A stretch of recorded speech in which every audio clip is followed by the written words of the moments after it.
একটি ছোট্ট অবহেলা আপনার আদরের সন্তানের জীবনের বড় ঝুঁকি হয়ে দাঁড়াতে পারে। বর্তমানে বাংলাদেশে শিশুদের মধ্যে হাম বা মিজলোসের প্রকোপ আবারও দেখা যাচ্ছে। কিন্তু আপনি কি জানেন এর লক্ষণগুলো কি বা কিভাবে আপনার শিশুকে সুরক্ষিত রাখবেন? হামের শুরুটা হয় প্রচণ্ড জ্বর দিয়ে, সাথে থাকতে পারে সর্দি, অনবরত কাশি এবং চোখ লাল হয়ে যাওয়া। এর 2-3 দিন পর সারা শরীরে দেখা দেয় লালচে দানাদার ফুসকুড়ি বা র্যাশ। মুখেও ছোট ছোট সাদা দাগ দেখা দিতে পারে। আপনার শিশুর মধ্যে এই লক্ষণগুলো দেখলেই সাবধান হন। কাদের ঝুঁকি বেশি?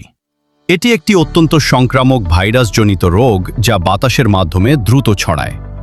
মূলত 5 বছরের কম বয়সী শিশু এবং যারা এখনও টিকা নেয়নি তাদের এই রোগে আক্রান্ত হওয়ার ঝুঁকি সবচেয়ে বেশি।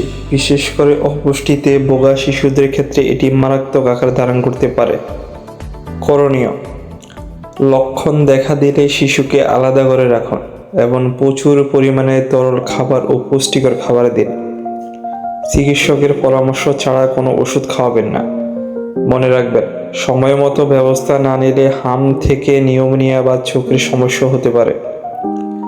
প্রতিরোধ ও শেষ কথা: হাম থেকে বাঁচার একমাত্র উপায় হলো টিকা দেন। 9 মাস এবং 15 মাস বয়সে আপনার শিশুকে MR টিকা নিশ্চিত করুন। আপনার সচেতনতায় শিশুকে দেবে একটি সুস্থ ও সুন্দর শৈশব। আজই নিকটস্থ স্বাস্থ্যকেন্দ্রে যোগাযোগ করুন। ধন্যবাদ।